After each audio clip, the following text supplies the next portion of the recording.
Today is the day the Pittsburgh Steelers reveal their 53-man roster for the 2022 NFL season, and I, for one, can't wait to see it.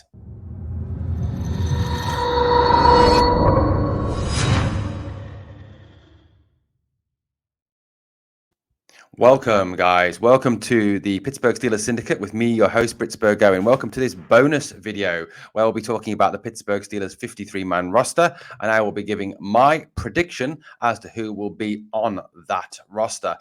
Now, obviously, later on today, we will find out the true 53-man roster. The deadline is August the 30th, which is today at 4 p.m. So by 4 p.m. today, the Steelers had to reveal their 53-man roster. Obviously, they have already cut Lyndon Stevens, safety.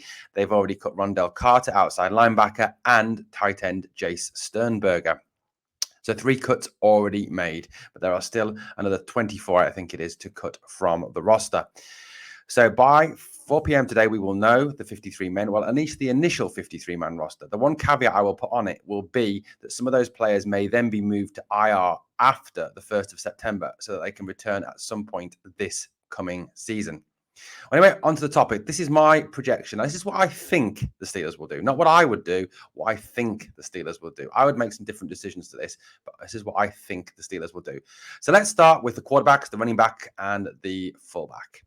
So I believe that the Pittsburgh Steelers will name Mitch Trubisky, Kenny Pickett, and Mason Rudolph as their 3 quarterbacks. As it seems at this moment in time, there is no intention of the Steelers trading Mason Rudolph. Given the fact that their asking price is reportedly quite high, a 3rd or 4th round pick for Rudolph, I think it is highly unlikely they will get that. Therefore, I think Rudolph will be in Pittsburgh this season. Running backs, I think Najee Harris, Benny Snell, and Ant Mack will make the 3 running backs. Unfortunately, I think Warren may well miss out due to the love affair that Mike Tomlin seems to have with Benny Snell. And Ant McFarlane has been very impressive in preseason. Personally, I would cut Benny Snell and put Jaylen Warren in there instead. That is my prediction, though. I'm not saying that's true. That's just what I think they will do. So don't shoot me down, guys. Fullback, unfortunately, will be Derek Watt. Derek Watt, who I think is a waste of a roster spot. That is my honest opinion. I think he is an absolute waste of a roster spot. I don't think he contributes anything to the team. 7 tackles on special teams. We can't just include a player just because he's good at special teams. We can't pay a player $4.7 million just because he's good at special teams and he keeps his brother happy. Wrong decision, but I think he will make the roster. The big question, of course, is around the wide receiver room. Now, it's highly likely, as per source Missy Matthews of Steelers.com, that Calvin Austin will be placed on the IR. And I think it will be the season-ending IR. I think they will redshirt him this year, and he will not participate at all in this season, unfortunately, due to the fact he is obviously not trained very often and has not been able to participate in a single minute of pre-season football.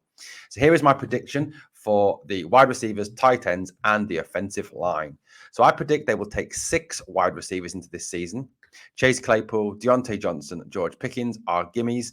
Miles Boykin, who I think has had a good camp and a good preseason, will also make the roster. In addition to that, he does contribute very well as a gunner on special teams.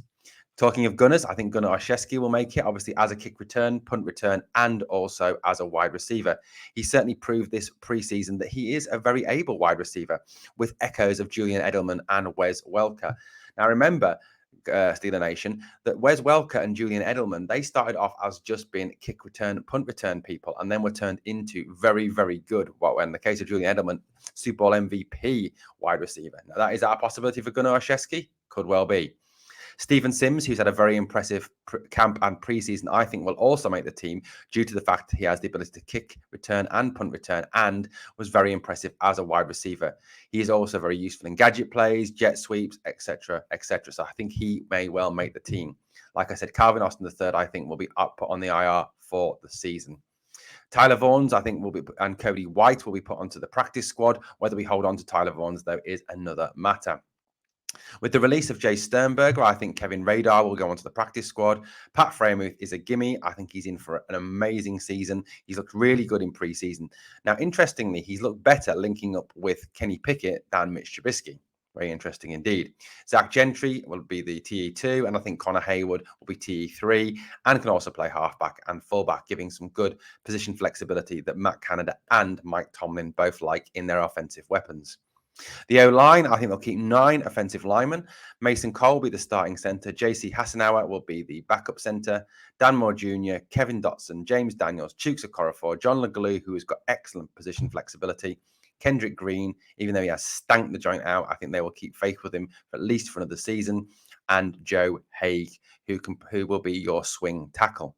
Now, my preference would be to cut Green and to cut someone else like a Haig, or put Haig on the practice squad, or take Legaloo out of that and put him on the practice squad and bring in someone like an Isaiah Wynn, or bring in Eric Fisher, or someone to bring veteran leadership. I very much agree with what Dejan Kovacevic has been saying over the last few days on Daily Shot of Steelers on DK, saying that, the O-line needs to be upgraded and needs to have some veteran presence brought into it. DK is spot on with what he says.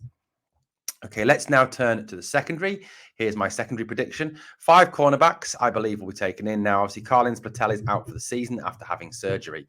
I think Akella Witherspoon, Levi Wallace, and Cam Sutton are shoo-ins. Then I think James Pierre will get the 4th spot, and Arthur Mollet will come in very much as a specialist cornerback, not to play outside, but to play slot and nickel. I think that will be the way it will go. I think that Chris Steele will be put onto the practice squad with the potential to come in if Pierre is not performing.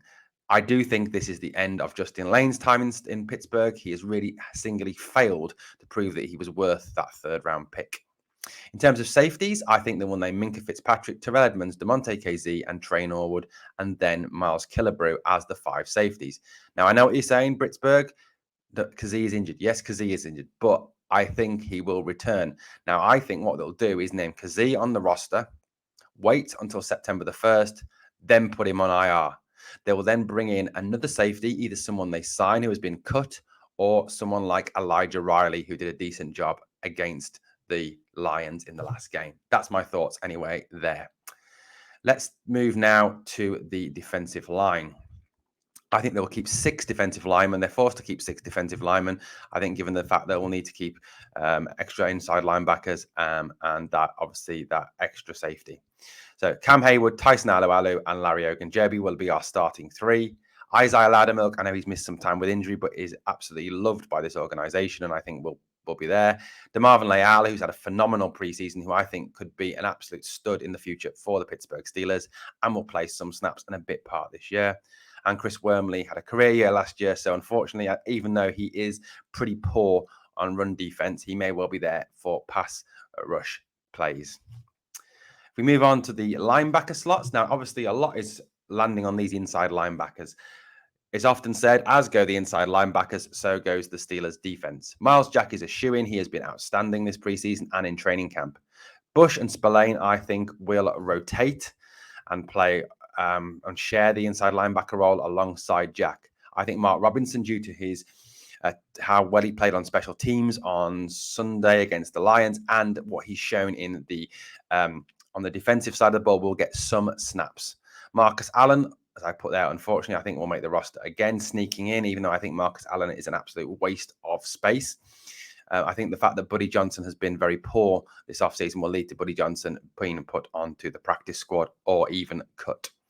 I think they'll keep 4 outside linebackers, although I think this may not well be the final list come the first week of the season against the Bengals. TJ Watt, Alex Highsmith, Hamilcar Rashid, Derek Tushka.